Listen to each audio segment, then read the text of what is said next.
Yeah. Yeah, so they were like, yeah, 1.5 and 3.5 or something. Unbelievable. Well, I think we are on and live, and welcome to everyone to our November 2023 meeting of the Integrity Body of Creating the Future, known in other circles as our board. I'm Hilda Gottlieb with Creating the Future, and it's really, really nice to just see everyone's faces this morning. We'll start, as we always do, taking a deep breath and sharing what is going on in our worlds. If you are watching and would like to participate via Twitter, you can watch at our blog. If you're watching, that's where you're watching. And please use the hashtag Creating the Future at Twitter, and that's the only place that we will be watching. Hopefully one of these days we can find a better place than Twitter to do that. Be nice to get off of that platform, but for now we are on Twitter. And so any question that we ask the group, please, if you're watching, please share as well. And let's dive in and just share what's going on in your worlds. It is really, really good to see everybody. It's been a long time. If you will share who you are, where you are, whose traditional lands you are sitting on, and hopefully something about the people, because it's always about the people. And then something awesome that's going on in your world, something meaningful that's going on in your life. And I will just start by, let's see who's on my screen here. I see Justin is here. I'm going to dive in and hopefully, Justin, can you hear us? Yes, I can. So hopefully you all can hear me. We can. It's a little bit soft, but. Yeah, well, I am in a lobby, so. Okay. Okay, well, that's a good start. So I am Justin Pollock. I normally reside in Washington, in the Nacotchtank land, and but right now I am in Baltimore, and I didn't get a chance to actually look up the native lands of Baltimore.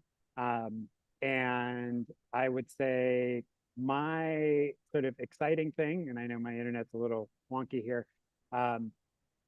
My daughter and Angie's daughter were rowing on the same river a weekend ago, but on opposite days. Hers was the collegiate on Saturday, and my daughter was in the high school on the Sunday.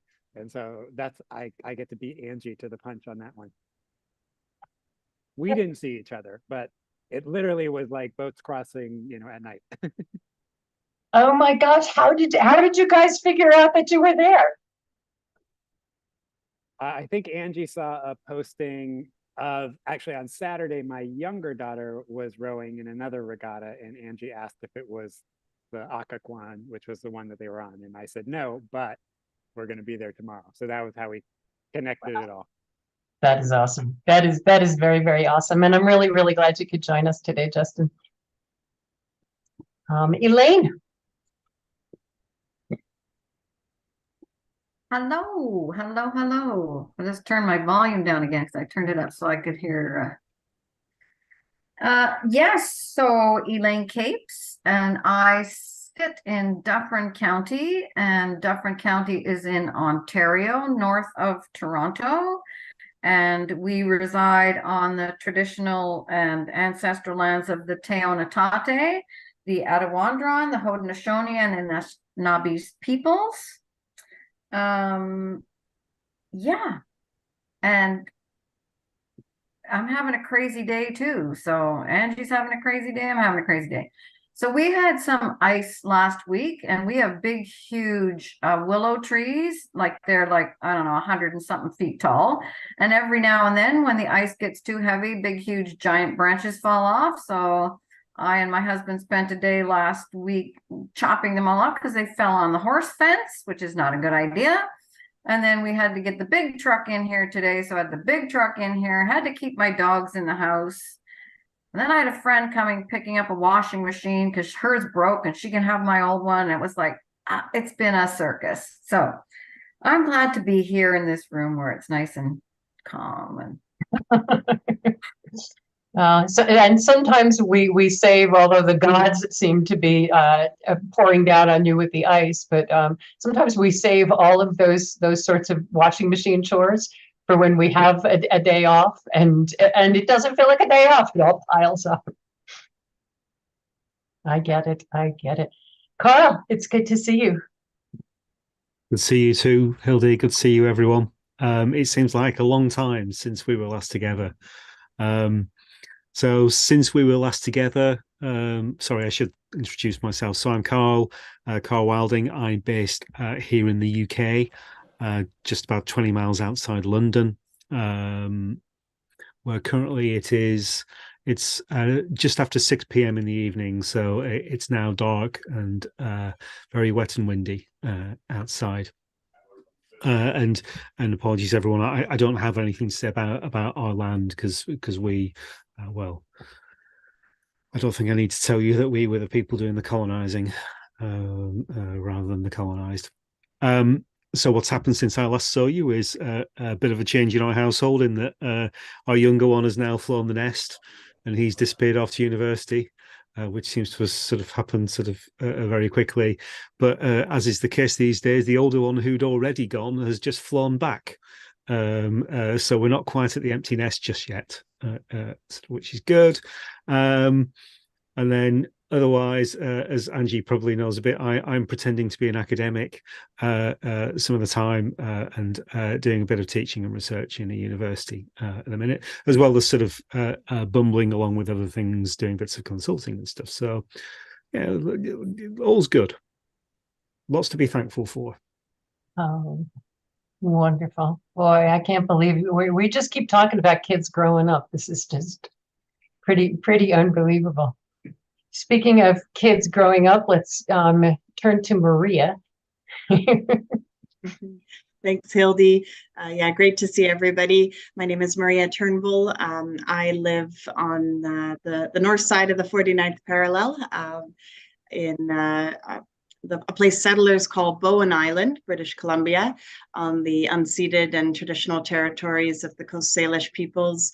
And for me, that's largely the Squamish Nation, although several different Coast Salish Nation people traveled here for largely fishing. It was not actually, as I understand it, the island which the Squamish people called Nahuatlalem was not a permanent settlement for any of the nations, but a big part of their seasonal lands for hunting and fishing. So it is a beautiful place. I've had the opportunity to host Hildy and Dimitri here many years ago. My kids are now ages 11 and 13 and doing really well, super active on the sports scene, and as well as growing into new interests that don't involve the ball. Like drama and alto sax band, as my youngest is doing both of those. So that's keeping us on our toes this time of year. It was a transition year for us as our eldest went into grade 8, which he actually joins the rank of commuters traveling by ferry to get to school every day. So it's a little bit of a unique world we live in here, but very privileged in a space that encourages kind of health and nature, and really always aware of how grateful we are and what else we can do to support systems that are not working for many others. Wow. We also have 2 cats. Here's one of them. Apparently. There we go. Give that one a scrunch for us. There we go. It is truly a beautiful place. I have just such beautiful memories of how gorgeous Bowen is. Nora, good to see you. Thank you, Hildy. So I'm Nora Kennedy. I am actually a neighbor and colleague and friend of Elaine's. So we live on the same part of the world in Dufferin County in Ontario, Canada. One of the pieces around I'm just going to read you a tiny little piece of the organization I work for, which is a women's shelter and counseling agency. So some of the work that we do very strongly tries to support the history of Indigenous women and the truth of murdered and missing. So one of the pieces of our land acknowledgement states, with the truths of Indigenous history and cultural injustice as our feature, aim to move forward in the spirit of reconciliation, to honor missing and murdered Indigenous women, and to recognize the significance of the Great Document on the 24 Nations Belt, and to embrace mutually respectful relations with all First Nations, Métis, and Inuit peoples. So when you talked about the people, Hildy, that's where my thoughts go to, is all of the murdered, the missing Indigenous women, and what we can do, and children, to support those families and bringing them home. So that's my piece around that. In terms of awesome, well, I have to say that the invitation to join this group today was awesome. And I'm really happy to be here as not one of the regular members of the Integrity Group, but really, really grateful and honored to have been invited. And the other piece of that, for those of you who aren't involved in that piece of awesome, is the fact that I am a part of a community of practice with Hildy and Elaine and a few others. Donna is on here too, I see. And we have some really awesome conversations, although I do admit I have missed a lot of them recently. So hoping to be able to slow my life down and get back into it. So thank you for the invitation to join today. Awesome. Well, we do miss you in all of these places. We do miss you, but also get that life intervenes. It always seems to. Heard Donna's name. Donna, are you with us?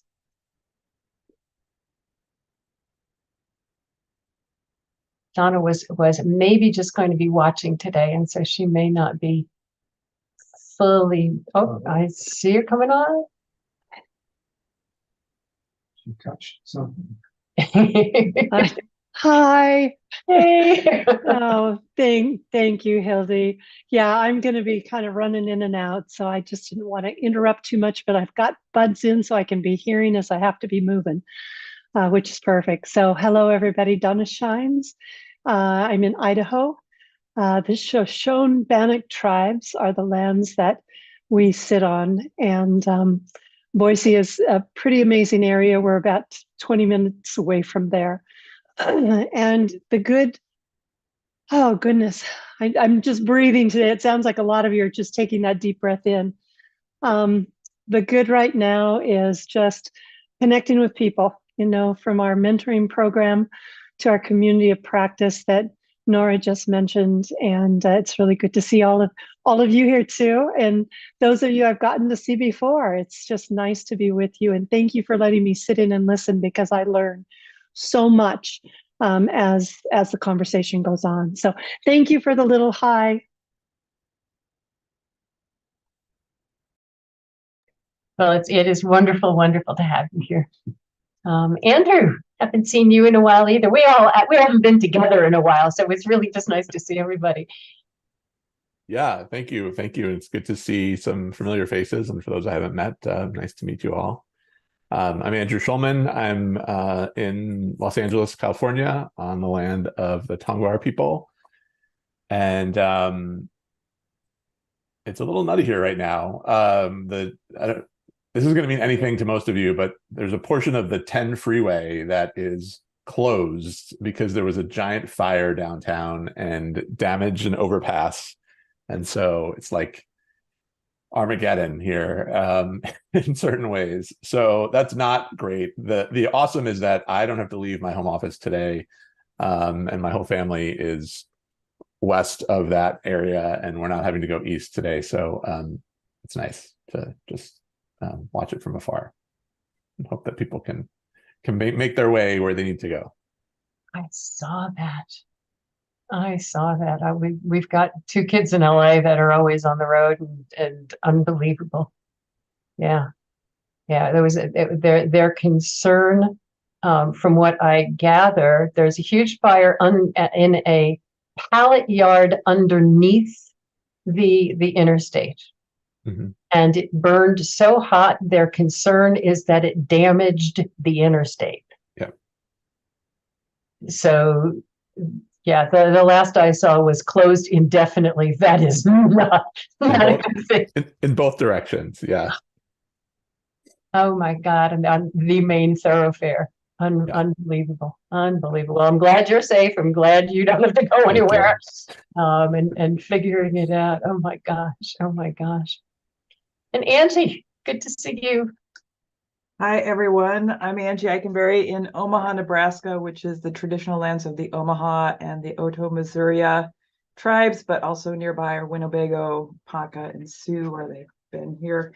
We have 177 tribes represented in the Omaha area, apparently, which is amazing to me.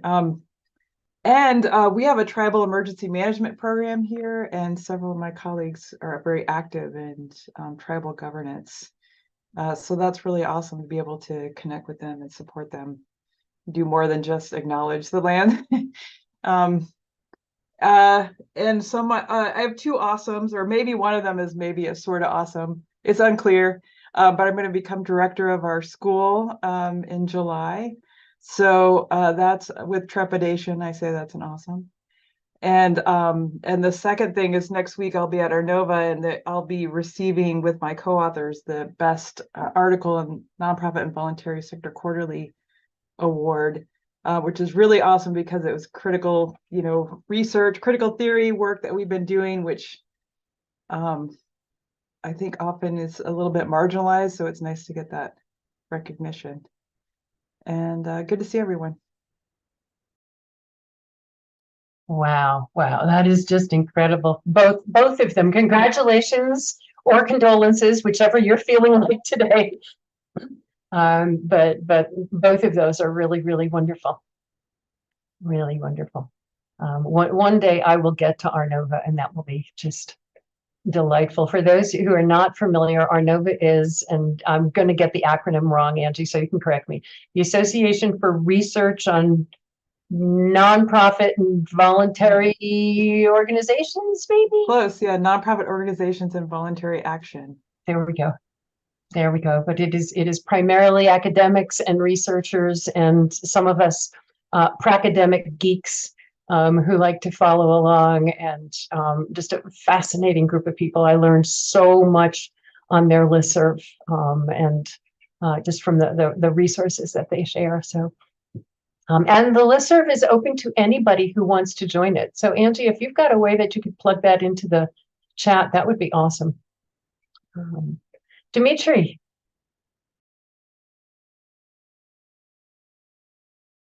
Great. Passover. I am Dimitri Petropoulos. I am located in Tucson, Arizona, the traditional home of the Tohono O'odham, and in more recent years, the Pascua Yaqui people.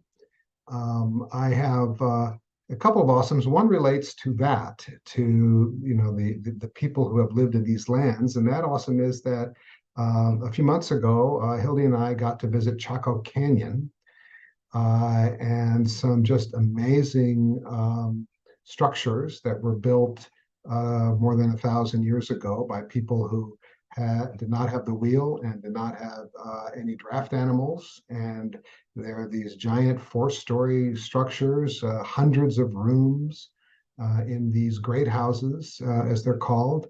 And it was just incredibly awesome to sort of walk through and imagine the peoples who were there first, or at least were there way before we were, and how they lived their lives, and what that means for us in terms of our heritage. And I do have a second awesome. The second awesome is with kids, since we're talking about kids, in my case, grandkids and kids. We have a thing that Hildy and I do is every Sunday morning, we have usually a half hour, sometimes an hour call with my eldest son and our little granddaughter. And so we get to watch her run around the house, and she shows us stuff and interacts and plays.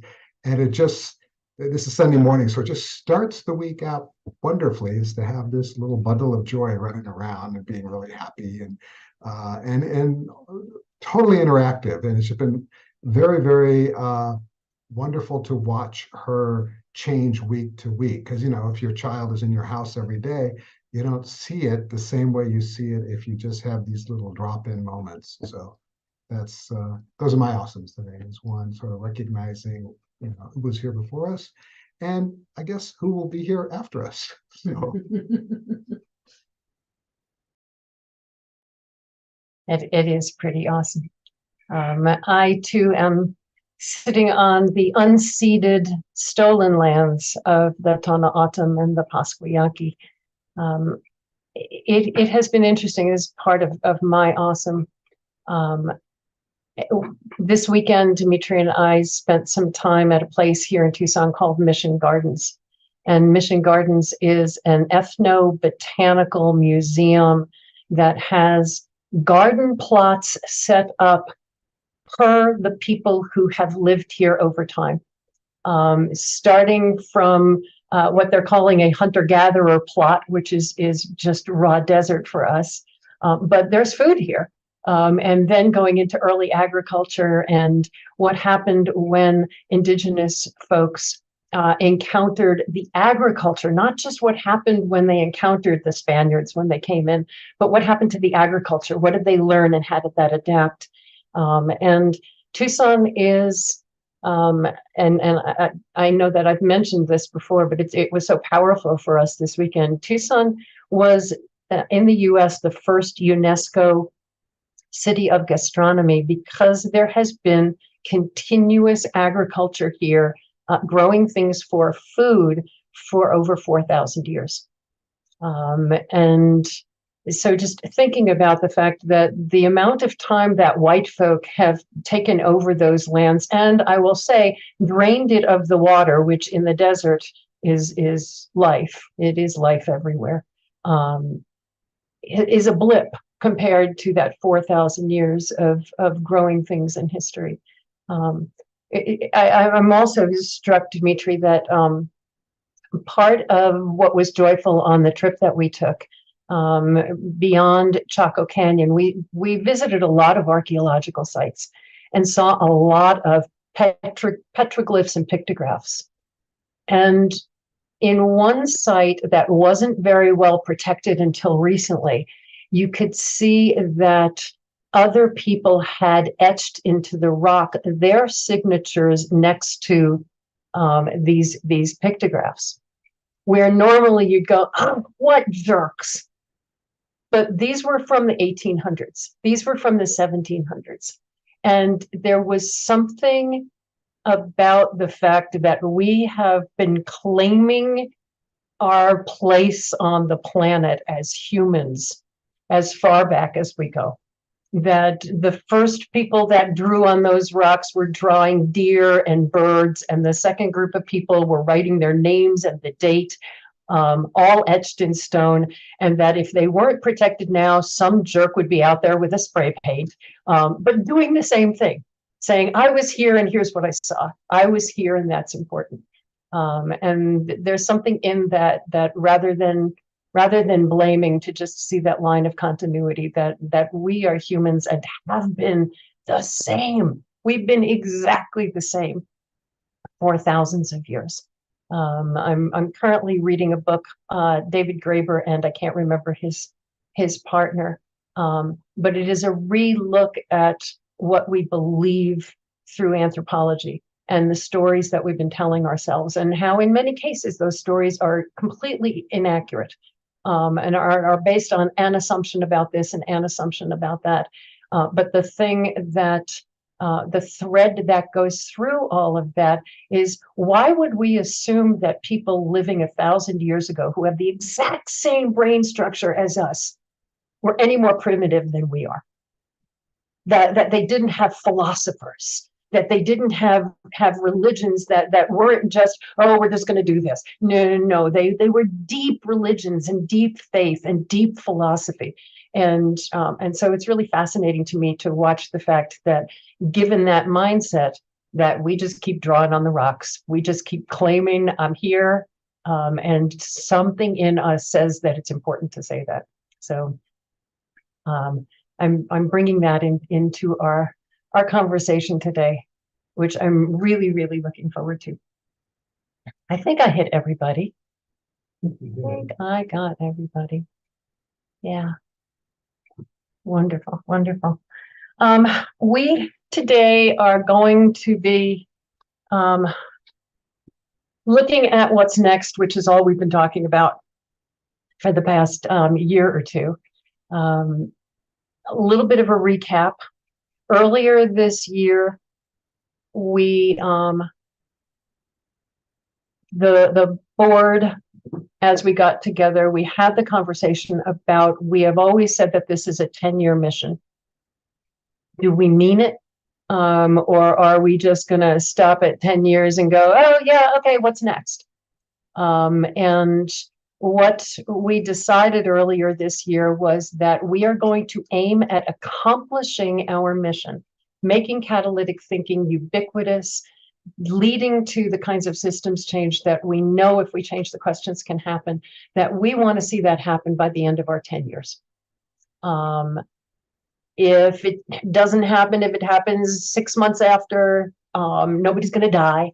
But that we wanted to aim at accomplishing our mission by the end of 2026. And that's 3 years and a little bit of change from now.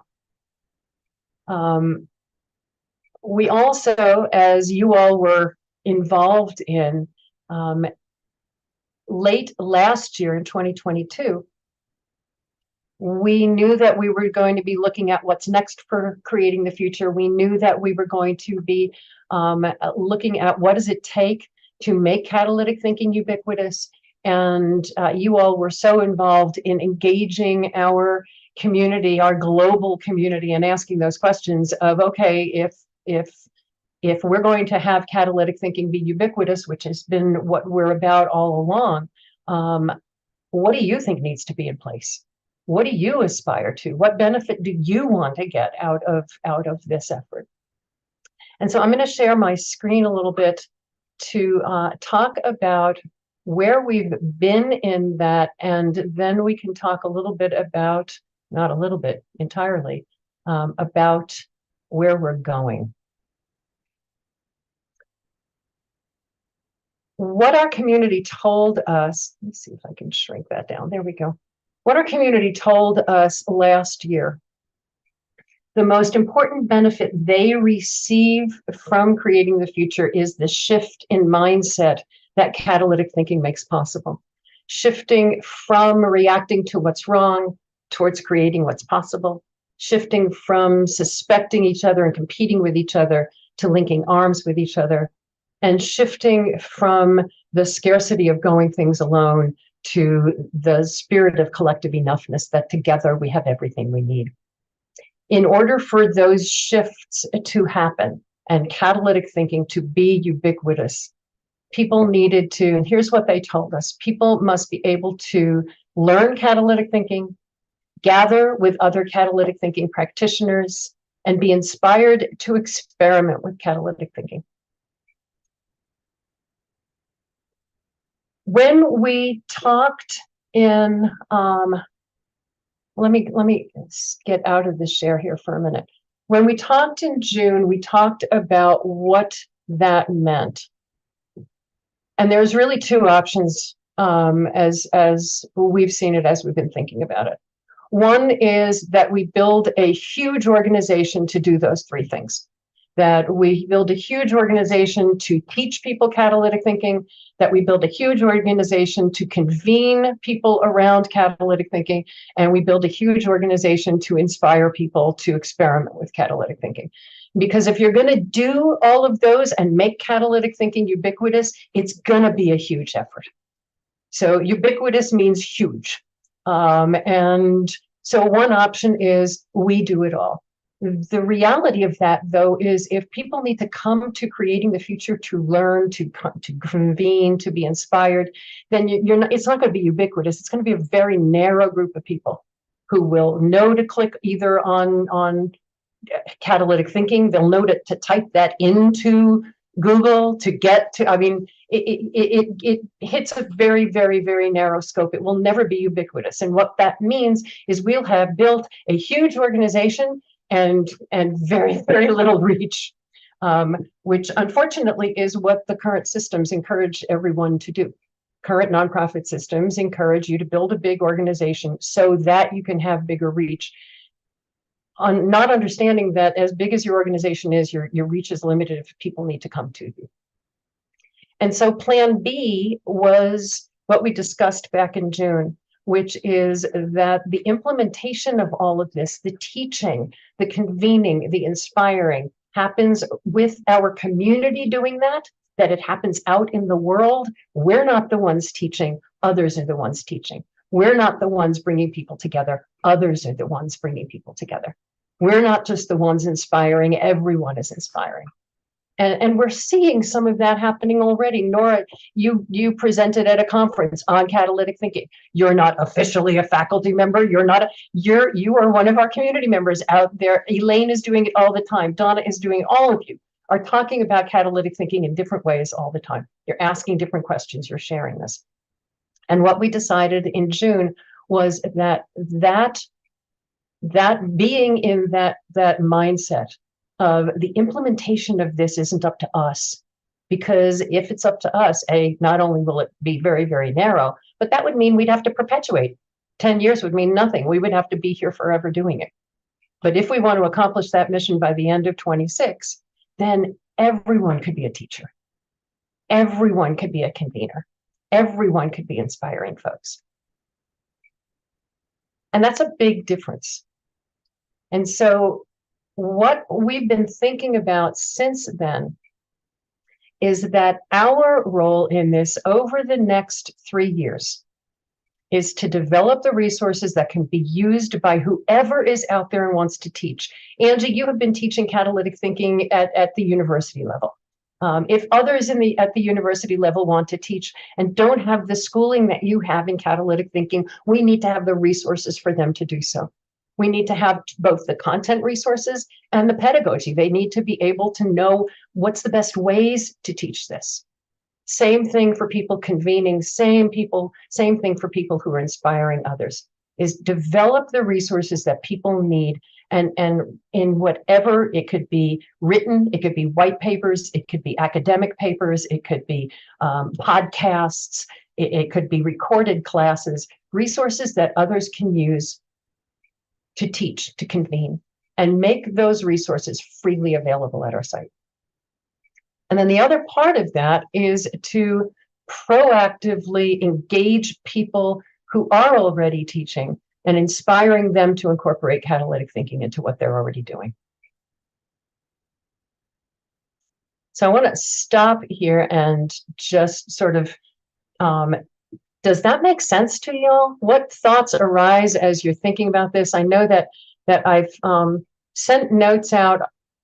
I sent notes out over the past several months to every single person who contributed to our community engagement efforts.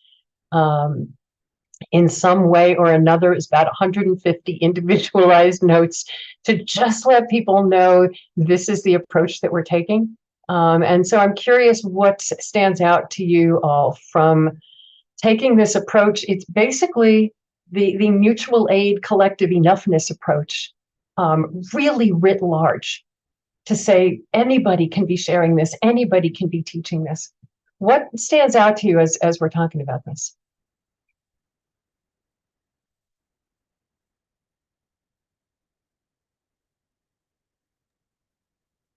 Elaine has her hand up.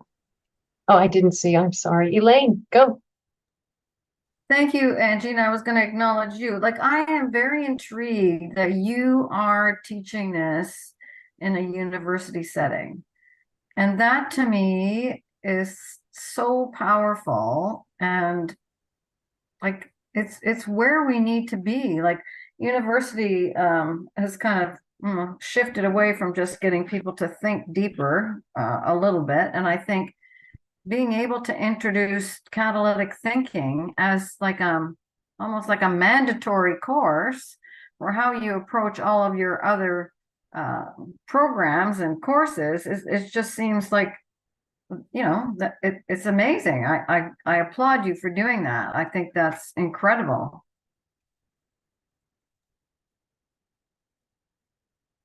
It is. Anyone else? What strikes you? What stands out to you in terms of this approach?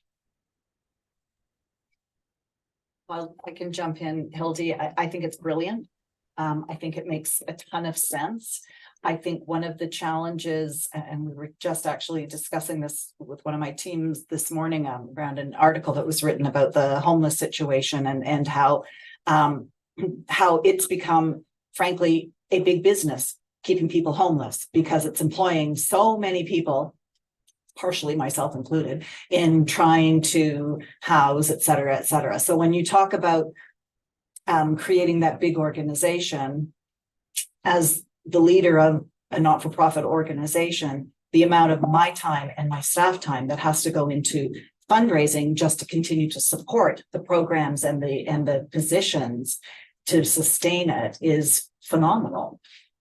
So this to me is a brilliant solution. You're not creating an organization that is then going to need infrastructure and funding and all of those other pieces to sustain it over the long haul.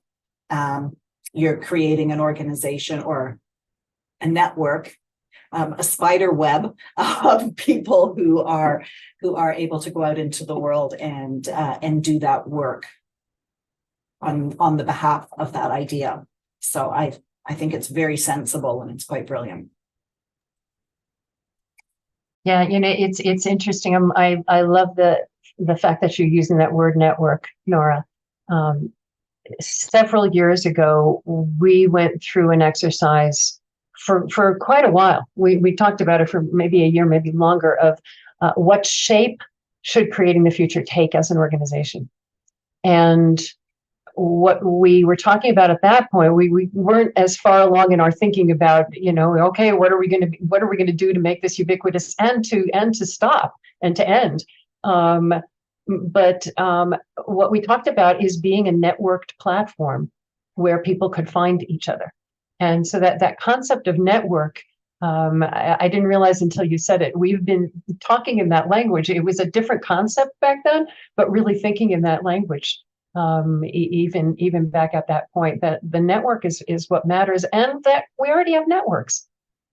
That, you know, you have a network, and Andrew has a network, and Elaine has a network, and Carl has a network, and those ripples are what will make it happen. So yeah, thank you for that.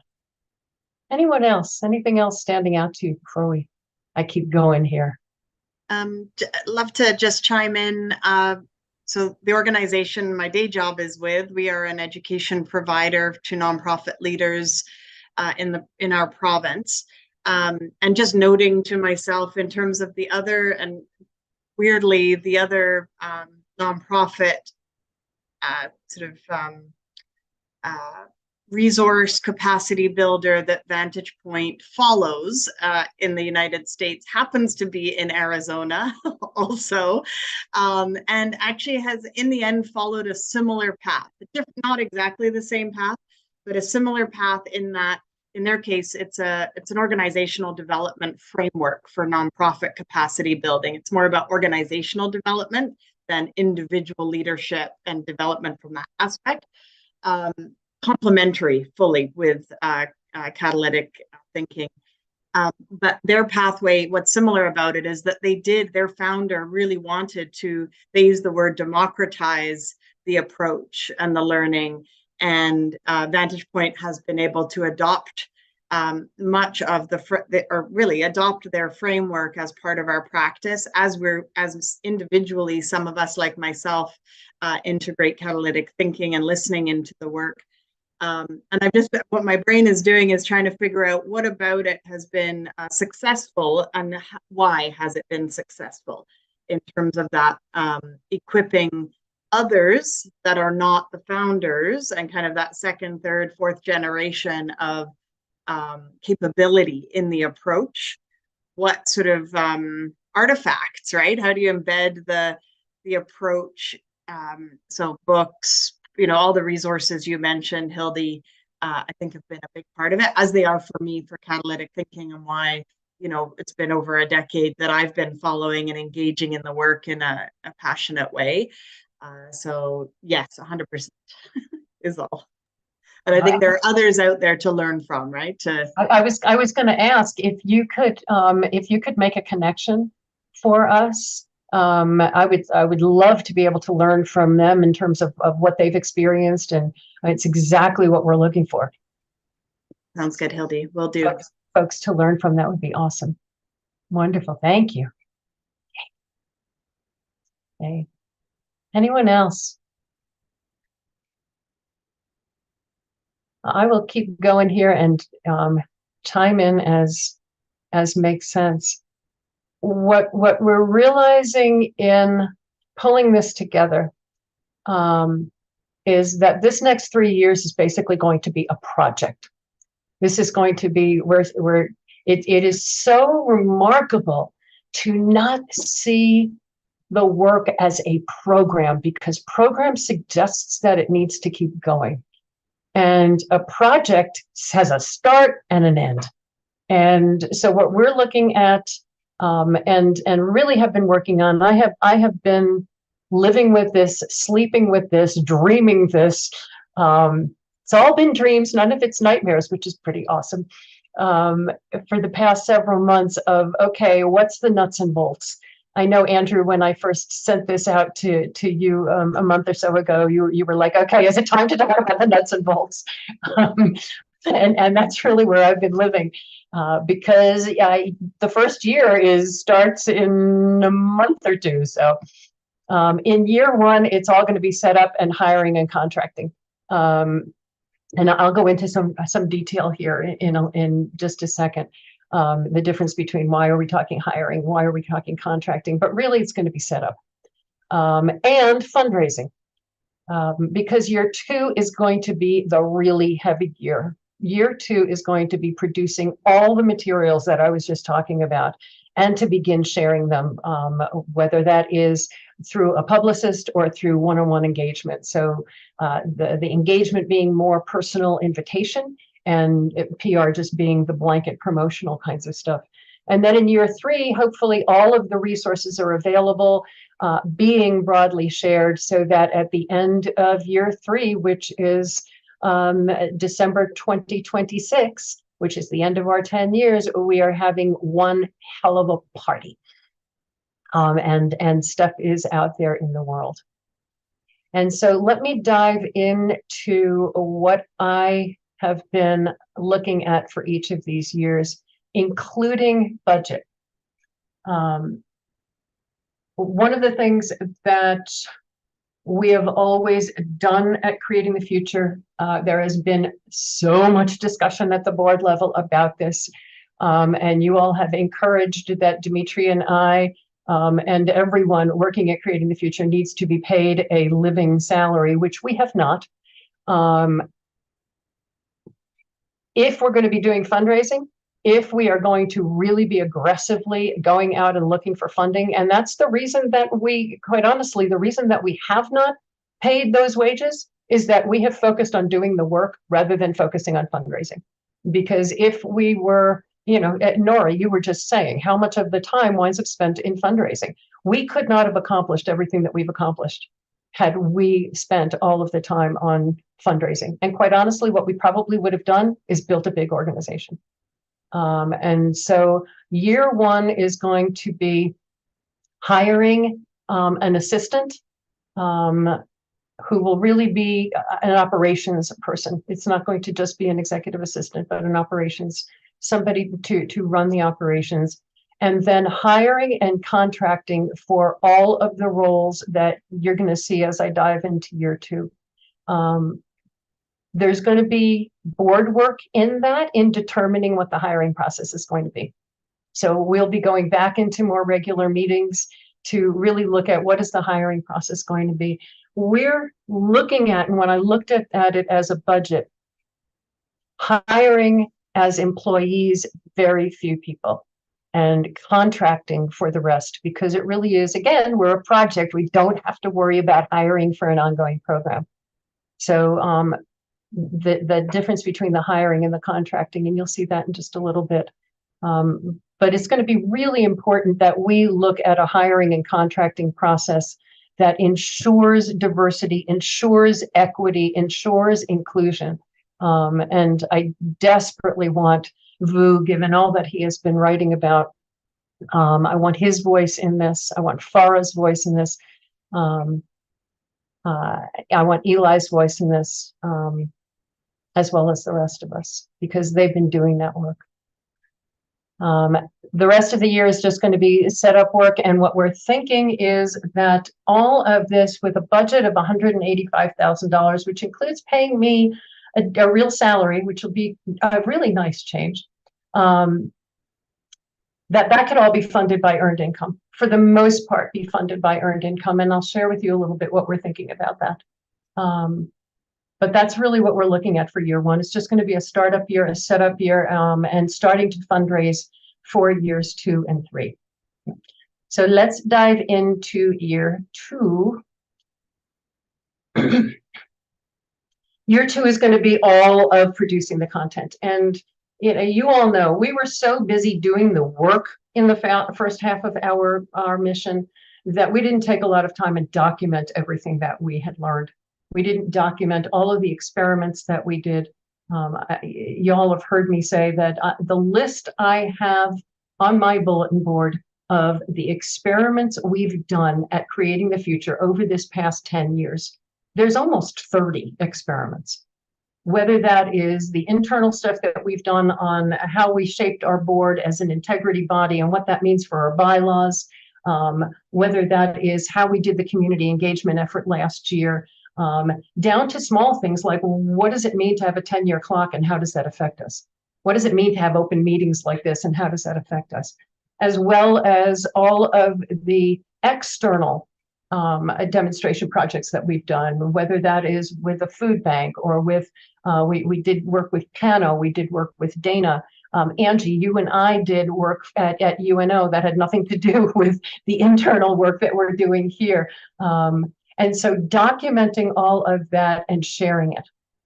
And what we're looking at for the most part is contracting. And so the writing will be on contract. The video production will be on contract. The podcast, looking at twice a month, doing a podcast on the things that create change, what we've learned. The only position that we're really thinking about would be a staff position is this one, the engagement coordinator. That will be a 2-year position of someone who will recruit an assistant and recruit an engagement team, very much like we did last year. We had a team of folks who were out in the community. You all were so much a part of that. Nora, you were part of that. Elaine, you were part of that. So many of us were part of pulling together a team of volunteers and beginning those engagement efforts. But really what we're looking at is just a whole lot of producing. And then in year 3, finishing up any loose ends that still need to be produced and really just focusing on engagement and publicity.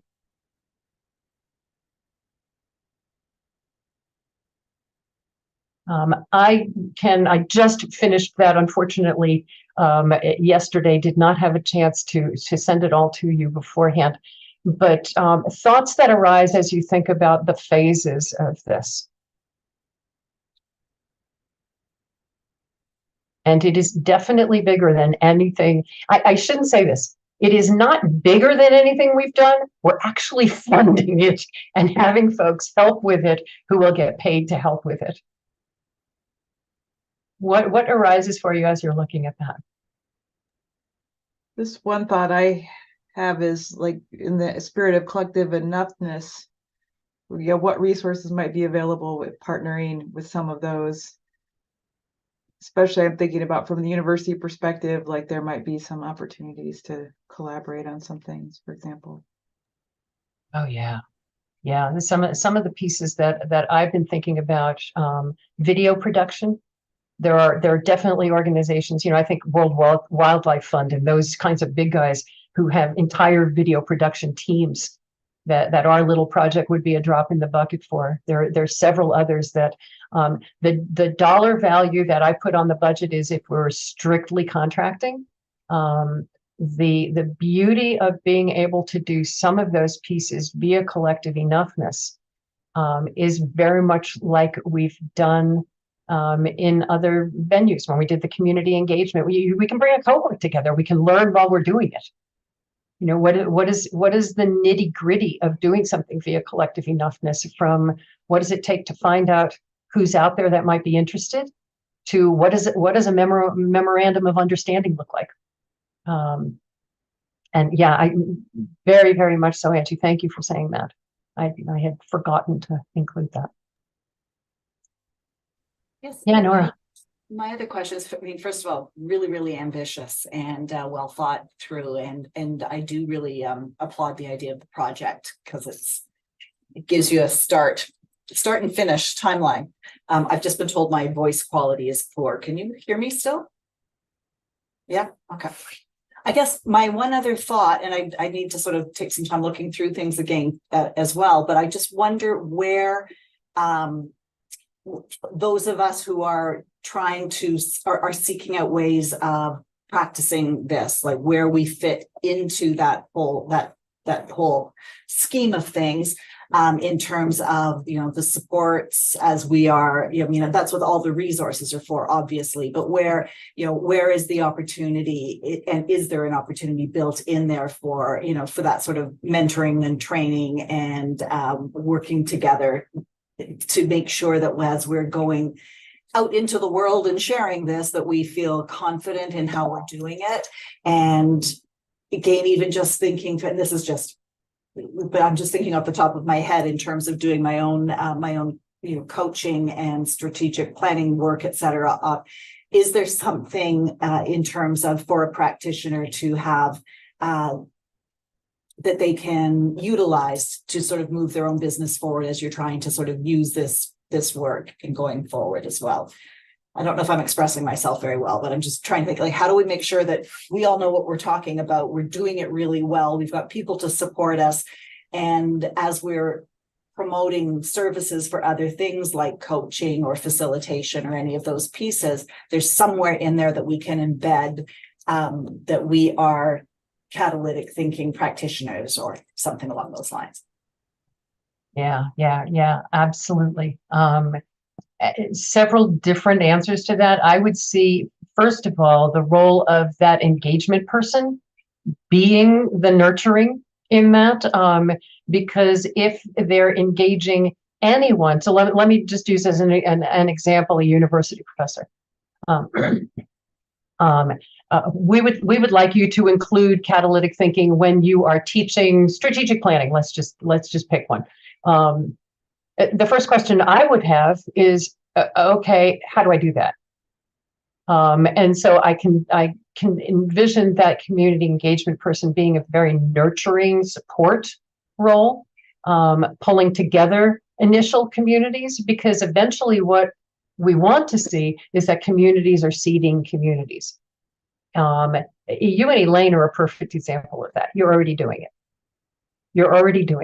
And the degree to which, and you both know the degree to which you have come to me for help. And what has my answer been, Elaine? You do it. You don't need me, go do it. And so that's part of it. I also see over the next several years, there still being some communities of practice at creating the future. In small part, maybe in large part, because I love that personally. I love the once a month that we get together. Maria's there, Donna's there, Elaine, you and Nora are there, others are there. I can see creating several more of those, and you all convening them. So there's only so many hours in a day. Nora, could you take on a community of practice that meets once a month? And now you're doing it. So again, the And also seeing that some of the video production is again pedagogy. Is what does it take to teach this? What have we learned about the most effective ways of teaching this? What have we learned about the most effective ways of bringing together communities of practice? And then making it your own, which all of you are doing in your own way. Justin is already teaching this in a million different ways when he's out there teaching. So really just trusting, and that's such a big part, pardon me, trusting that it doesn't have to be my way. It doesn't have to be, well, this is what Hildy says. You don't have to come to mom. That this is a framework of questions that if it doesn't work absent me and absent creating the future, then it doesn't work. And it really is trusting that, years ago when we taught immersion classes in person, we would have a big sign at the front of the room that said, trust the process and trust the people in the room. And this is really walking that talk. Yeah, Justin. So I think in response to Nora, what you're raising, some of those, having facilitated some of those early engagement conversations, people having a place to engage with others around it was really critical. I mean, that was part of the ubiquity and that being the, whether we call it the community of practice, but it was also an important element of the feedback loop of, something only becomes ubiquitous when it becomes flexible and dynamic and it evolves. And so I think, and again, Hildy, I'd have to sort of look at the framework that you put up for the couple of years, but I think ensuring that it's really explicit around that, the networking and that creating, because again, one of those critical things was people wanted spaces to come together. And it's going to have to be organic, but also some intentionality. So that engagement component, even when you have a prolific set of curricula and examples, at the end of the day, people want to come together and really say, how did this go? What are you doing? What are you seeing? What are you experiment? What language are you using that is resonating? How did you get them to do that? Which I think, Nora, as you were talking about that, that piece is really critical, that there is actually a, we often, we know it's a very imperfect analogy, but we often talk about AA and Alcoholics Anonymous, and just the idea of their creating something that allows for the generative nature of people coming together with purpose on their own, still having the bare bones, but that they can go into a church room, they can go into a Zoom room, they can create the spaces for deep exploration around their experience with practicing this and yeah, all the different ways that it comes into play. Yeah, absolutely. Absolutely. I'm seeing it as executive director roundtables. I mean, so it doesn't have, the most important thing is that the support be there so that people can come together, period. And what we'll learn along the way is what that's going to take. With this being a new way of being for us, we're going to learn like crazy along the way of what will it take. It could be that, first of all, I see the website just staying up forever. But the website could be a place where people can post that they've got communities of practice, that we're adding, if you want to find people in your community, here's somebody in your community.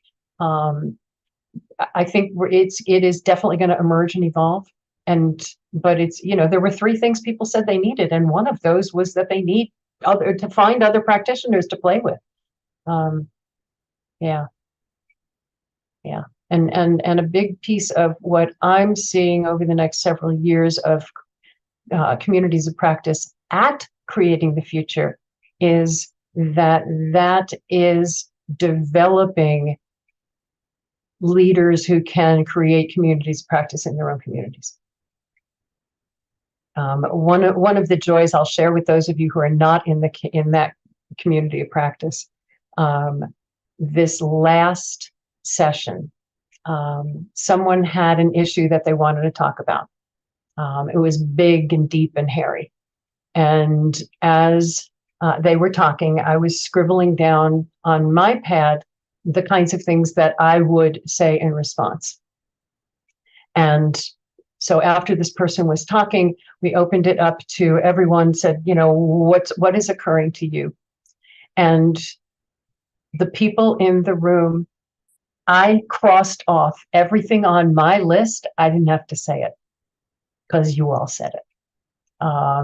And to me, that was, I was like, okay, I could die a happy woman right now. It doesn't need me. So if we look at these communities of practice that we currently have as seeding leaders and building leaders of other communities of practice, I think that is a big piece of what we can be doing over the next several years. Is being a place to come together rather than a place that's constantly doing the teaching. So that you all are teaching. Any other thoughts that are occurring to you as we're talking about this? Yeah, well, I mean, I love the way you've put this together. I think it just feels, I think I put this in my email back to you, Hildy, whenever that was, a few weeks ago. It just feels like the very right Creating the Future approach to this problem, or to this, challenge. And so that feels like a very elegant solution to the challenge that we're working on. I keep thinking about, like, what is if we're talking about sort of growing this to more people, and there's certainly educational components like we've talked about, where it's like you're in school anyway, and this is something that they teach you and you learn it, and that's wonderful. But I think thinking about sort of what are the hooks that bring people to this kind of thinking, because I think the group we have here and a lot of the people that you've worked with so far have been, it's my assumption, and this might be wrong, but have been sort of intellectually curious about this sort of new way of thinking, or this, different way of thinking. And I think much of the world does not think like that. And they need something that is sort of very tangible for them, for what is their problem right now, and how will this help me tomorrow? And I know that sort of runs counter to some of how this all works, but I think that's an important sort of mind shift maybe that we need to think about as we try, if we really want to expand this out. I think we're going to have to sort of think a little bit like that sometimes too. Yeah. The person who's doing the engaging especially, but also the determining of what level of information is at the website is going to have to be at every stage along the continuum of potential to meet people where they are with what they are ready for. Acknowledging that where is the biggest bulk of that? Who is the audience that allows us to leverage what we have to offer? So if someone is ready and they're in a position, so let me take Angie as an example. Angie was, and Angie's been part of this work. I don't know how, it's more than 10 years at this point.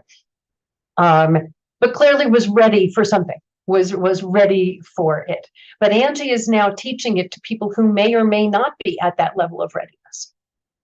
So the ability and she's teaching it to a whole lot of people.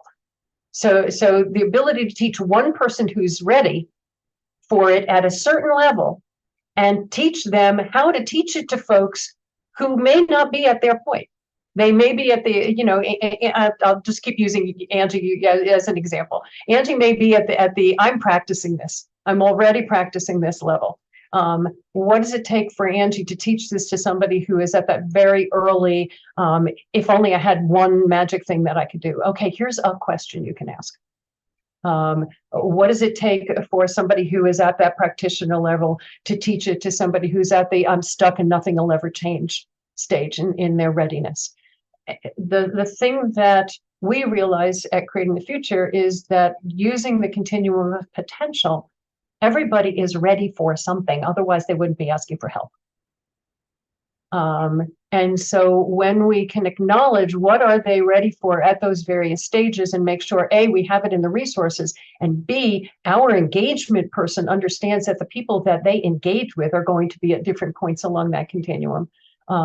I think that's going to be critically important.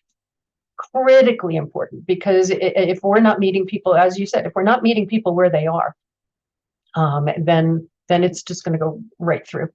There's going to be a lot of yeah. I think it's critically important, Andrew. Thank you for that. Yeah. There's a wonderful book that was written, I think, in the 90s called Crossing the Chasm. I blanked on the author's name. For an author, I am horrible about remembering authors' names. But it was written for the technology world of what does it take to market technology to people who may not be ready to market it to hear it. And what he talks about as the chasm is there's the early adopters and the innovators. And then you've got the huge, and they're just a tiny bit of who the market is. Thank you, Jeffrey Moore. Thank you, Andrew. And then there's the bell curve, and most people fall in the bell curve where they're not the early adopters. They just want to get stuff done. And what does it take to cross over to make it mainstream when the majority of people are not the early adopters and the innovators? And so those are the kinds of questions that we have got to be asking. Absolutely, Andrew. And I think that's going to be a huge piece of what the community engagement person is going to be having to work with. The whole engagement team is going to have to work with. Yeah, absolutely. Just Hildy, in your mentioning of that, just noting to myself as well, irrelevant contacts that may especially be in the health system space. In part because, at least in BC here, there's been major health system transformation effort at play. And it strikes me that there are a lot of nonprofits that I work with that are tackling that same kind of like that crossing the chasm. One of them, it's a technology nonprofit. They actually created a major enterprise software system that is meant to gather population health data in order to inform system level change through collection of EMR data from individual clinics and kind of rolling it all up, analysis at different levels and so on.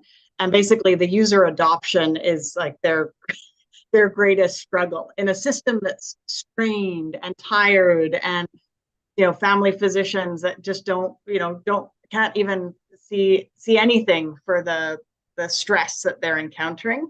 So it stands out to me that there's probably some useful, and just the resources health has, that I suspect they've been documenting some of this work.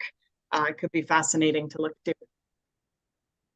Yeah, absolutely. I'd love to see that. Yeah, Justin. So I know Andrew just popped off, but one of the things that as he's talking about the hook and sort of thinking about the work that we do, so much of this is just acknowledging places of curiosity as opposed to the problem solving. Instead of people, and in fact, I can just share with you this morning. So I'm doing a training, and one of the first activities we ask people is, what do you want this training to make possible for you? And someone literally came to me after that activity at the break and said, I had this epiphany sitting here about how, the difference of people who are burned out and trying to, figure out how to fix things. Like, how do we get them thinking about just how people are benefiting from things? And so I think there's a lot around, as we think about these hooks, where we re-emphasize and connect ourselves back to, you know, natural places of curiosity. I mean, I was talking to my daughter about genetics and genetic testing, and I was like, somebody had to sit there and go, imagine what we could do if, you know, would it be possible to? And, you know, it's like the scientific method is catalytic thinking. When, you know, when you dissect it for sort of the curiosity and then the systematic, what would it take, you know, in trial and error, and even that acknowledgement there. And so I think, you know, a lot of this, as we're talking about it, is kind of remembering that element, which is again, it has to do, I think, with this adherence to the idea of ubiquity, which is it doesn't mean, you know, we want to acknowledge catalytic thinking and decision making as a resource, as a articulation of a way of approaching things and engaging things, but also not be proprietary in the notion that it is catalytic thinking. Catalytic thinking is an articulation of a natural curiosity in the way the human brain works. And so what we're really trying to do is find those confluences, rather than prescribing catalytic thinking. It's saying, you know, this level of curiosity can serve you in all sorts of different places. Here is a framework which can help to make sense of it for you and give you some structure around it. So I think that, you know, that component, that, you know, we often think about having to sell something or having to get people to adopt it. And, you know, oftentimes we think about that as, how do we make them think about something that they don't know that they know about, or they don't think of, you know, that they're trying to fix, when oftentimes it really is, actually, you just have to get down to sort of the root of what's the thing they do every day, actually, and they just haven't named it, and they haven't been given permission to actually explore that. And I think that's part of what we have sort of in this piece. So, so I did want to share that. It's both sort of a reflection, because I also have to skirt, because I have to go teach about why missions matter in nonprofits using catalytic thinking. So it's great. It's great to see everybody, and I'll be popping off in a second or two. Awesome. Thank you. And yes to everything you just said. Absolutely yes to everything you just said. Nora. I just wanted to, before Justin went off, I just wanted to say how much I appreciated those last comments, because I think it's very true. And I think, even just speaking for myself, I can get very hung up into, and sometimes it's useful to say, okay, here's a process I want us to work through, and to set it up and say, we're going to follow this process. But sometimes it's also very useful to just out of the blue say, what is the potential that we're reaching for, without having to sort of sit down, get people to sit down and say, this is what we are doing now, and this is structured. But what twigged me on that was that when you said, Justin, around the piece around ubiquitous, I think it's also maybe defining what that means, because I think we also potentially have a different interpretation of it. I know Elaine and I chatted at one point when I just remember you making a comment at one point, Elaine, when we were doing something and feeling like we have to make sure we reference Hildy creating the future and catalytic thinking, because we wanted to make sure that credit was being given where credit is due.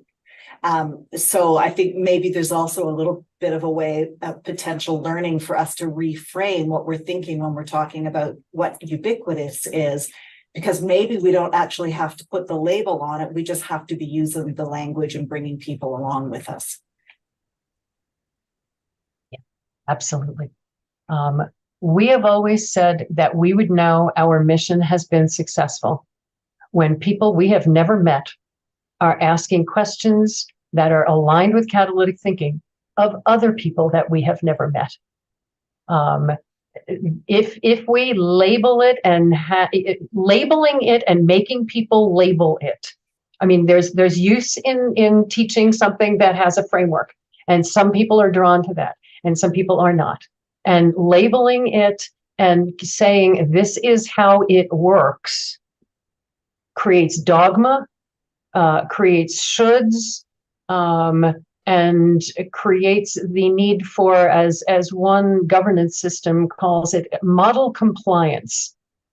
And the last damn thing we need to be about, I mean, if you want to talk about something that goes directly counter to ubiquitous, it is the need for model compliance.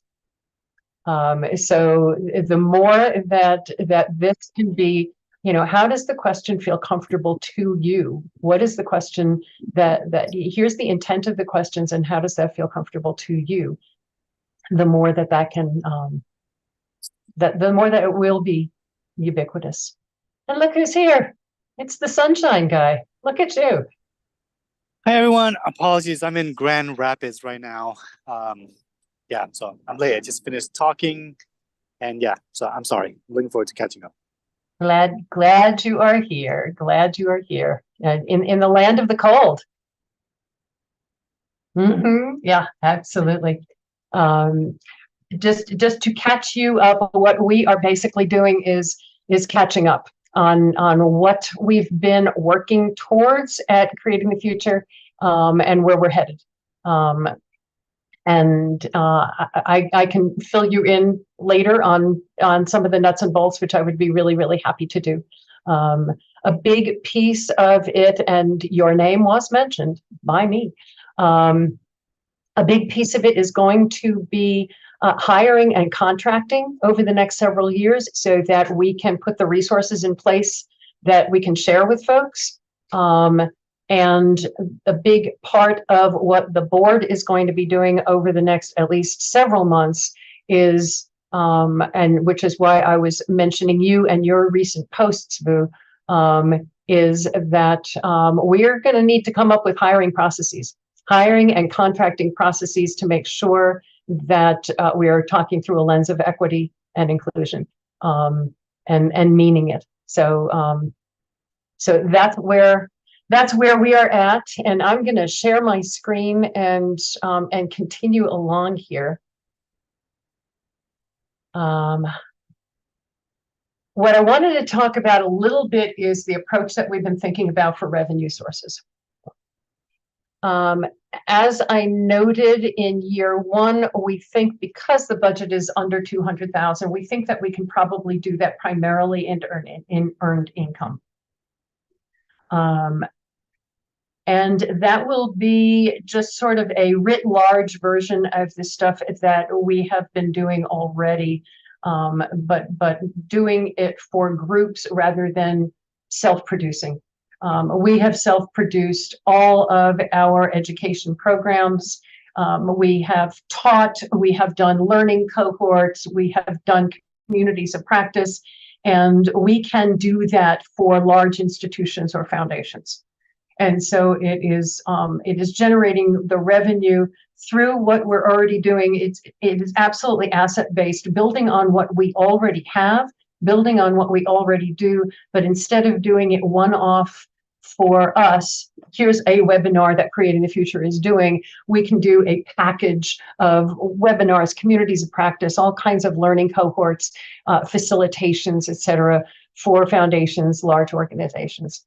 And given again that the budget for year one is under $200,000, we think that we can probably do that, and especially if we can add some grants on top of that, but it wouldn't be anything major. It wouldn't be big.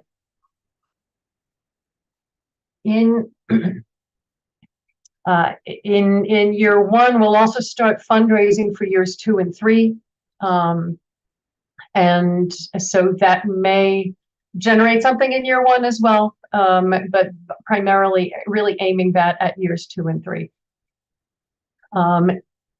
For years 2 and 3, we really will be looking at grants. It's going to be the first time in our history, and what a way to close down to say, in our final years, we're finally going to do the thing that everybody has been saying, why don't we just do that all along the way? It is going to be a dance, because the reason we have not looked at grants all along the way is because it goes so counter to everything that we're about to step into a position of powerlessness and go into that power dynamic of sort of the old Oliver line, the please sir, can I have some more? But we will be looking for foundations who are aligned with who we are, aligned with our values, and especially who want to look at ways of disrupting social change to make it more effective. We're also thinking that depending on the growth of the podcast audience, that there may be a sponsorship opportunity for that. We will be focusing much, much less on earned income if those kinds of things come up. If an opportunity comes up, it's not as if we're going to say, yeah, no, we don't want opportunities. But primarily our focus for the fundraising for years 2 and 3 is going to be grants and a little bit of sponsorships, because again, sponsorship just builds on what you've already got. We don't have to do anything different. Doing the earned income, we might have to do some things that we don't have the time to do if we're doing everything that is in here, the writing, the video production, the podcast, the engagement. We really want to be able to focus on that. And so that's sort of the scheme of things. And so what I really wanted to, first of all, I wanted everybody up to speed on it, because it's where my brain has been in conversation with a whole lot of people, including, I have run this by in several different ways. Our community of practice folks have heard bits and pieces of this. I've shared it with some of you individually, but really just wanted to get a sense of, does this whole approach feel aligned with who we are? Pardon me. Because that's what this group is about. This is what this integrity body is about. What questions would you all want to have answered to say, this feels aligned with catalytic thinking, this feels aligned with our values? What questions would you want answered? Or do you have a gut feeling right now? So I want to just sort of open it out to you all, looking at this as as I said, a collective enoughness / mutual aid approach to doing the mission. Yeah, Carl. My very honest response, Hildy, is that it's too much for me to take in a short. I mean, I'm a sort of person that wants to read it and reflect upon it. So that I'm not suggesting, that's not a polite way of saying I think it's wrong. I'm just the sort of person, I just have to reflect on it sort of a bit. Yeah. Yeah, I tend to be the same, and I apologize for not getting it to y'all sooner. It has been percolating. It's been one, I have to say, it started out as very anxiety ridden, only because you're starting with just this open question of what do we do and how does it align, and constantly coming back to catalytic thinking to say, okay, what does it look like? What does it look like? What does it look like? And what happened over time, the more I talked to people and thought it through together, is it felt calmer. I kept taking that as a sign that it was going in the right direction, because sometimes it would feel calm and then feel like crap, and I knew that was the wrong direction. The more it consistently felt calmer each time, I was like, okay, this probably is in the right direction. Nora. I like how you've got it laid out with the first year being more based on the earned income, and gives you time to sort of get the dust settle a bit, and look to how you're doing the other pieces.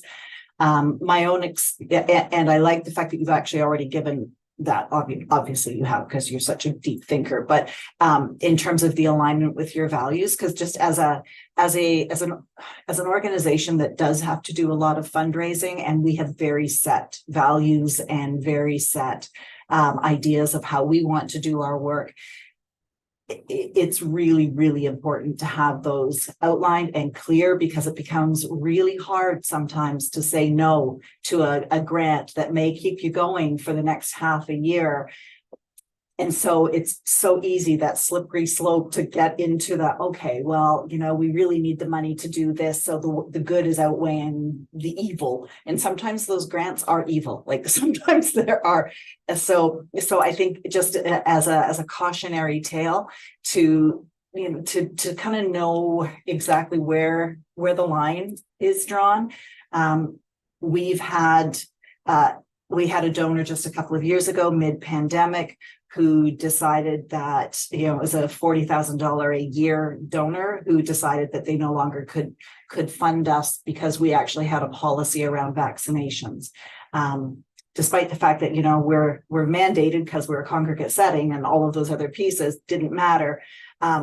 So that went, and we've now sort of said, well, if he came back now and offered that money again, would we accept it, knowing that he would pull it if he doesn't agree with our practices or our policies? So that's, and then the other piece, you're absolutely right about the grant funding. It can be a real boon, but it can also, like, do not ever underestimate how much work with grants is involved in terms of reporting. So not even just the writing for the grant proposal, but the reporting on a regular basis and the stats that have to go along with those pieces. So there can be very, very advantageous, but you do need to have that assistant person or that person who can be responsible for making sure that all the right data is being collected, all the reporting is being done, and that you have deadlines. So those are just a couple of my thoughts. But I think it's very well thought out. And if you know how much you need to get and where you're getting it from, then so much the better. Well, we know how much we need. We think we know how much we need. I'm not sure at all where we're getting it from. It is so interesting, Nora. When we first started out, there were so many strikes against us. We're not doing what you all do. We're not doing something concrete that someone can say there's an absolute need for a place for women who are dealing with domestic violence to go. We were an idea.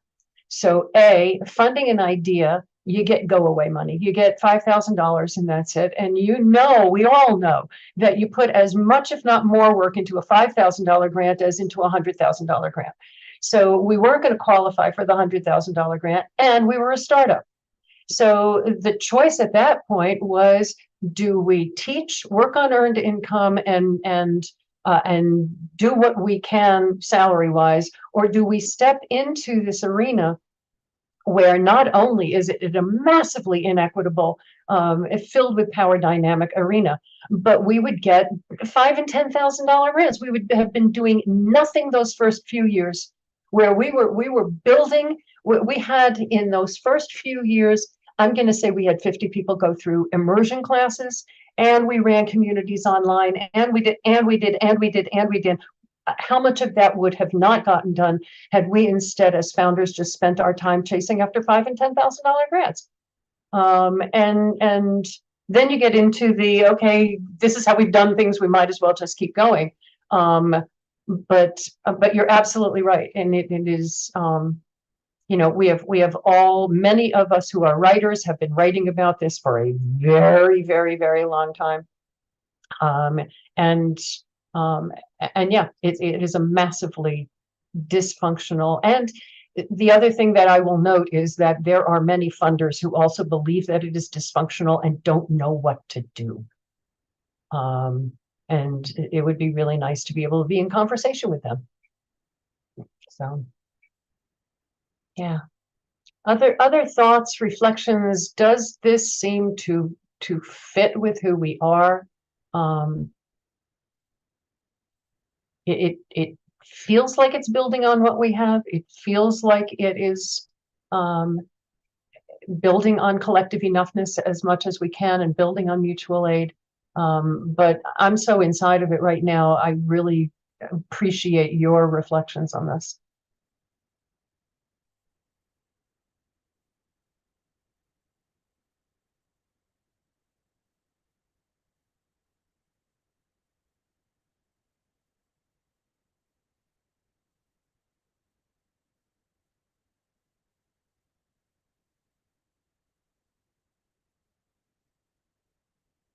And if there are no objections, and I will definitely share all of this in writing with you all so that you have more time to marinate in it and think about it.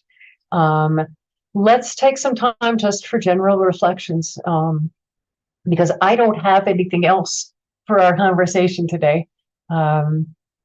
There's been a lot more presenting than we usually do. I don't normally present this much. But if you will share just what is standing out to you from our conversation today. It was not a lot of conversation, but from my presentation today, what is standing out to you all? I'll jump in, but just saying that I'm excited at the like next steps and look forward to getting, as Carl said, be able to mull over and look at things further. But I think that's really exciting and makes a lot of sense. Yay.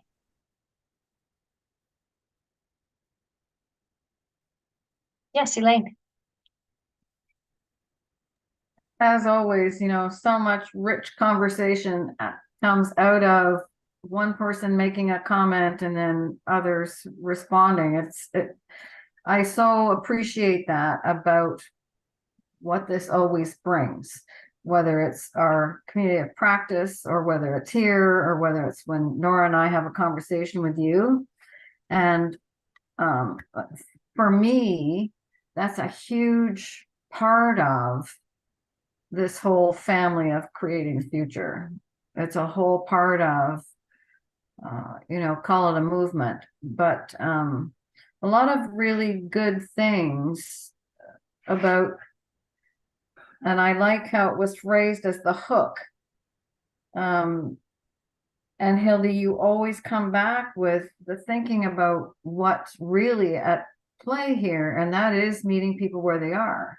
And so, how do you speak to those voices on that continuum? Because they will hear you differently. So that engagement person, if that's their role, that's a huge role, and has a lot of variables and a lot of deep thinking that needs to be included in that, which, when I heard you say that, I went, of course, that's what it is. Anyway, because people will always, they might be curious, but a lot of times people are looking for an answer. They're looking for something that's going to help them. And I guess if nothing else, if people feel that this is a place to be heard, be valued, and get what you need. I think that, because that's always a big part of us coming together. And not to be selfish, but there's always, people are, driven by the activities and tasks they need to get done every day. And so they're looking, like you say, for the, if only, what if I only had this, then I could, move on and be successful. But how do you make them connect when they have that thought? Like how is this going to be front and center for everybody's mind? That's a big challenge. Yeah, a lot of great things in this conversation. Yeah, I'm glad you're part of it. I'm glad you're part of it. Nora, Carl, what's standing out? Donna, what's standing out to you all from our conversation today? I think, like Angie, I'd just like to say I'm excited by the potential going forward. I think that there's lots left for you to think about. I don't know that you're going to get that much more sleep over the next little while, Hildy, but maybe. And I'm excited and looking forward to hopefully being able to be part of it as we go forward in whatever way, shape, or form is useful or helpful or whatever. So congratulations on an awful lot of work. And you and Dimitri are to be congratulated for holding this all together and creating the future to this point. Congrats. Thank you. And you better be part of it. there's not a lot of option here. You better be part of it.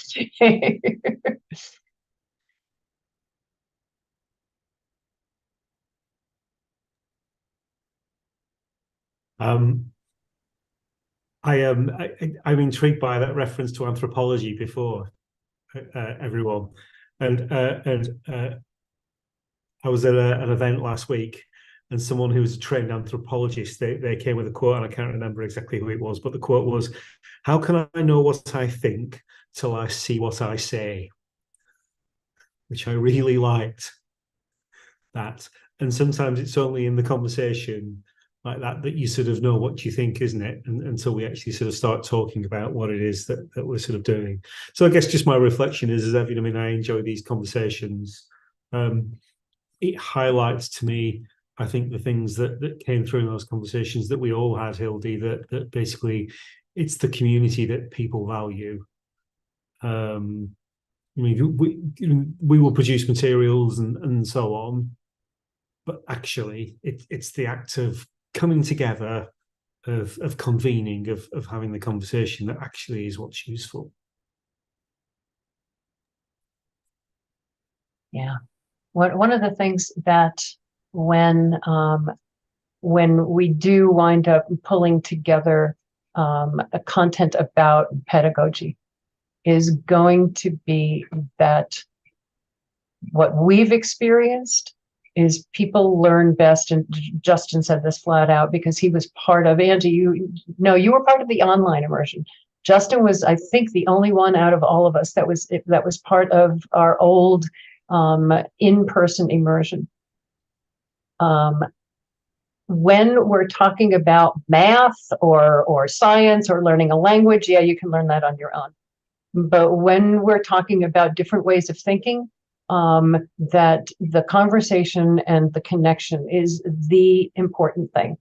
And when I've been thinking about, okay, what would I put into video lessons on the pedagogy, on actually how do you teach this? How you teach this is bring a whole bunch of people together, that you're not teaching one person at a time. That the most effective ways that we have found is learning cohorts around a topic that everybody has in common. And so our first learning cohort was on succession planning. And Nora, you were part of that one. Donna, you were part of that one. Angie, you were part of that one, actually. Our next one was on community engagement. And okay, if you're looking at learning about community engagement for your own community engagement plan, come play with us and we'll learn catalytic thinking and how it applies to that thing that's practical for you right now.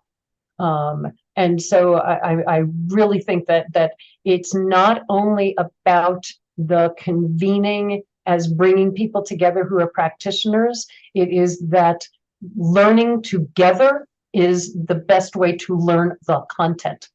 So people were saying they need places to learn catalytic thinking. What we have found is the most effective way of learning catalytic thinking is with other people. And so I think that there's every bit of the aspects of everything we do is going to have to be with connection with other people, because that's how we do best. Yeah, absolutely. Donna, anything standing out to you? I know that you've been out here.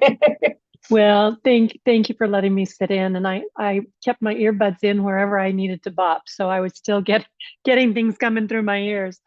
I think my reflection is like everyone else's. Anytime we convene, the lessons learned in listening and in the questions asked just take me to another place every time. This time, here's my first reaction, and I definitely want to go back when you send things out and look at everything a little bit more. But my first reaction was the simplicity. And I know, Hildy, that sounds crazy to say with all the work that has gone in behind this and the billions of words. And I mean, when I look at your board behind you, and it's pretty clean right now, for you.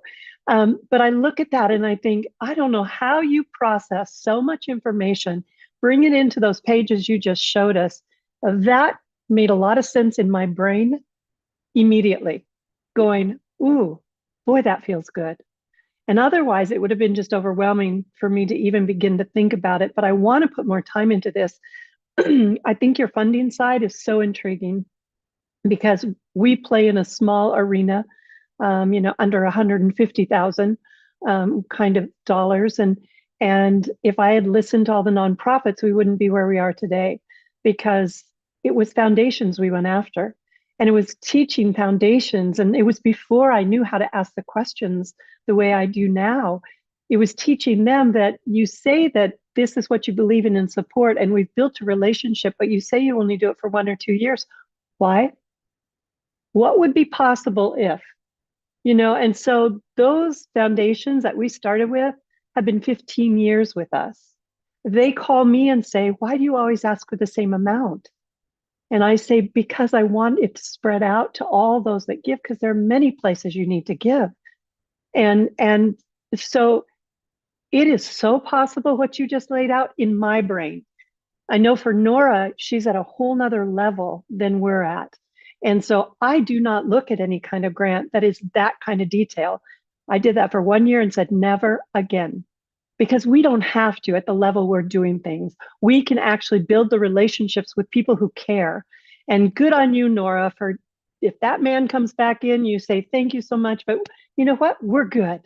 Good for you, because that's what we do too. Anyway, so I loved what you showed us. I love the input and the continuum. Oh, if that is possible, which it is, to lay it out for anybody at any place on that continuum to dive in and then do the people thing, and for them to experience what we experience. Thank you. Thank you. Thank you, and Dimitri, for all the work and all those that continue to support and encourage. Thank you. And Angie, I did acknowledge that you need to go soon.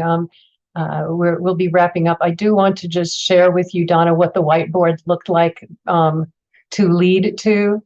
That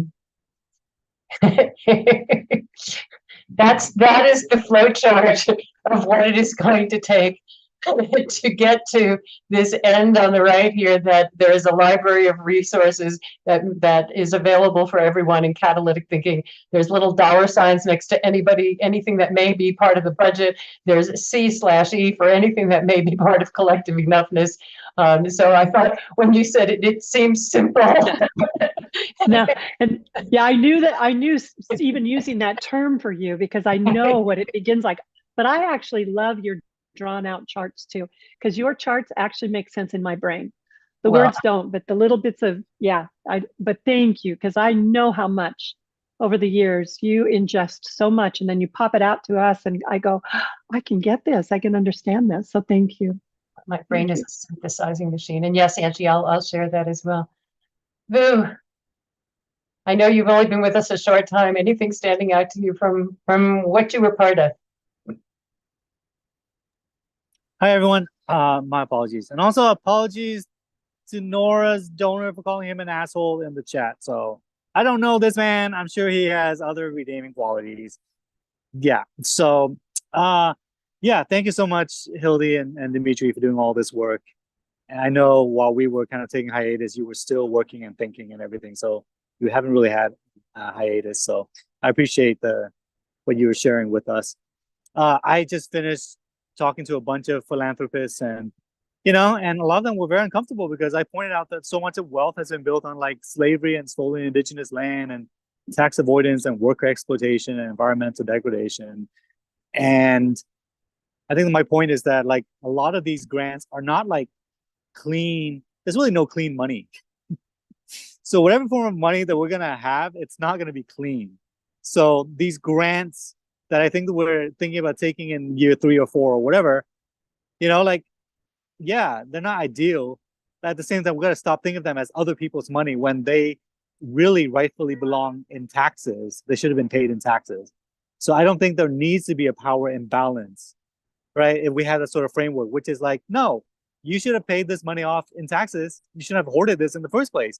So we're going to give you 0 sort of like hero worship for giving us this grant. So I mean, that's where I'm coming from. So that's all I got today. That works. That works. Well, you can be working with me behind the scenes because I'm planning on doing an RFP for funders. Oh, love it. I've always wanted to do that. I've always wanted to do that, to say, okay, here's our request for proposals. You propose to us what you'd like to give us. If nothing else, we'll get PR. That we'll get money, but we'll certainly get PR. Dimitri, what is standing out to you from our conversation today? As always happens in these conversations, it's the last 3, 4, 5 minutes that suddenly gels a lot of things. But I just want to tell you that the concept of, instead of hero worship, zero worship, I just had to get a big chuckle out of that. That's a wonderful play in words and thinking. Elaine, when you were talking about how you would approach this, and that people, it isn't just curiosity, it is need. What do people need? So I'm sort of reflecting on the whole continuum here, where there really are people who need, and there are people who are excited, and there are people whatever. And I think this really works to address all of them at all those levels. And yes, it's going to be a challenge is the wrong word, but it's going to take a lot of skill on the part of the engagement function, people, person, whatever, to be able to do all of that. So, but I do think it's all possible. And that's what I'm getting out of this, is that it is all possible. And I know what that board looked like. I watched that board go up, and I also want to give, really emphasize, this is coming out of Hildy's brain. At this point in time, this is Hildy's brain that's doing all of this. And I want her to get proper credit. I mean, I know I helped pull the floor up, and that's been sort of my job for a long time. But this level of synthesis and thinking, I'm a great sounding board, but a sounding board doesn't create it. So I just want to make sure that I say that publicly as opposed to telling her privately all the time. So I'm sort of reflecting on all of that. Thank you, honey. That's really sweet. My reflection, first of all, is sort of a sigh of relief. I've been having individual conversations with folks who say, "Yeah, this sounds really cool." And when I sent out all those notes to folks, there was a real joy in the number of people who sent me back notes saying, "This sounds like creating the future. This is so aligned with catalytic thinking," and that felt really good. And this also feels like I'm feeling a sigh of relief that no, I'm not out on a cliff, dangling someplace with no relation to.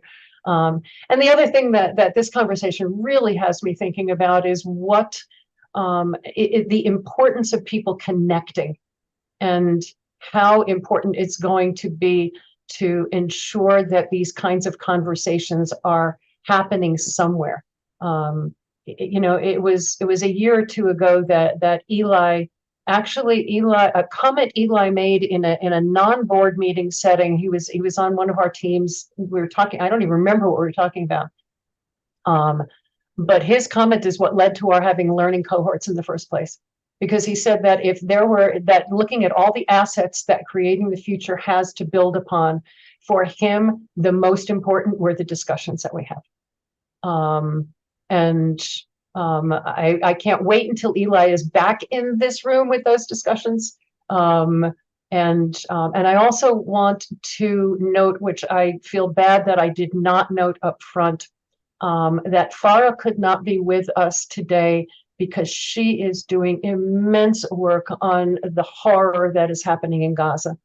And so I just want to extend love and so much appreciation to Farah for the work that she is doing right now. It is so critical in a world that is, I don't even have to say the horror of what we are witnessing, the genocide that we are witnessing. And so I want to thank Farah for that, and wish I had done so up front. But again, that's part of the conversation, the fact that people are coming together in these spaces to have conversation and the importance that that is going to have moving forward. I'm really leaving thinking about that. So I appreciate that from all of you. As I said earlier, next year, we're really going to be working as an integrity body. We're going to be back to meeting monthly because figuring out a hiring process and a contracting process that actually does what it needs to do in terms of equity and inclusion, not just avoiding what we don't want, but what does good look like if you're building something that actually works, that I'm really looking forward to. So I will see you all. We probably will not get together in December unless we just have a party and all get together. But we'll definitely be getting together at the beginning of the year, and just thank you all so much. I will be sending out all the stuff, I promise. Enjoy the rest of your day and your week, everyone. Bye-bye. Bye, everyone. Really good to see you all. Bye, everyone. Lovely to see everybody. Bye. Have a great day. You too.